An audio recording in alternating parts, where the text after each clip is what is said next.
জয় নিতাই, জয় গৌর, রাধে রাধে। সকল ভক্তদের চরণে কোটি কোটি প্রণাম জানাই। এখন আমি তোমাদের শোনাব চৈতন্য মহাপ্রভুর ভবিষ্যৎবাণী। তোমরা শোনো। হরিনাম করতে হবে উচ্চস্বরে, যাতে লোক শুনতে পায়। তিলক পড়তে হবে বড় করে, যাতে লোক দেখতে পায়।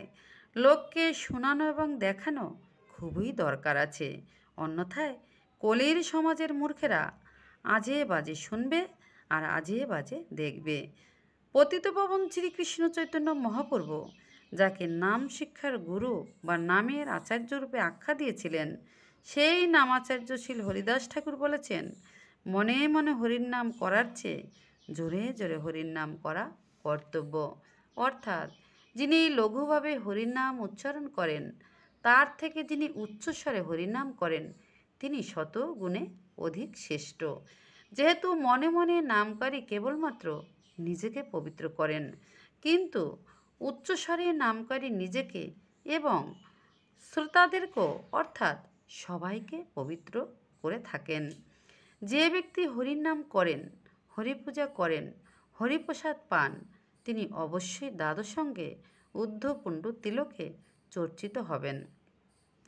ললাটের তিলক যাতে দেখা যায়, সেইটি শ্রী চৈতন্য মহাপ্রভু নির্দেশ দিয়েছিলেন। তিলক না থাকলে জপ তপ সন্ধ্যা বন্দনা সব বৃথা হয়, সেই কথাও শ্রী চৈতন্য মহাপ্রভু জানালেন।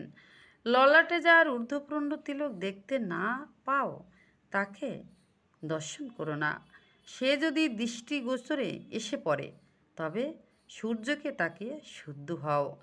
পরিশেষে ঘরে বসে মনে মনে জপ করতে যারা উপদেশ দিচ্ছেন, সেটি ভালো কথা হলেও ঘরে বসে থাকার মতো যাদের সময় নেই, তারা ঘরে বাইরে সর্বত্রই হরিনাম করুক এবং অন্যদেরও হরিনামে উদ্যুক্ত করুক, তাতে আরও ভালো হবে। হরিনাম সারা বিশ্বে ছড়িয়ে পড়ুক, সেটি মহাপ্রভুর ভবিষ্যৎবাণী।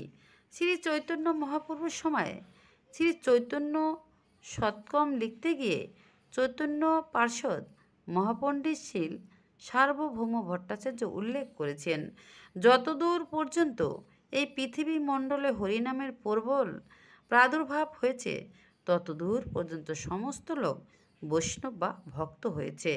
তারা সবাই তিলক এবং হরিনামের মালা ধারণ করে পবিত্র হয়েছেন। হে হরি, এই কলিকালে যেন এরকম আচার্য পরিবর্তন সর্বদাই ঘটে। জয় নিতাই, জয় গৌর, রাধে রাধে, হরি বল।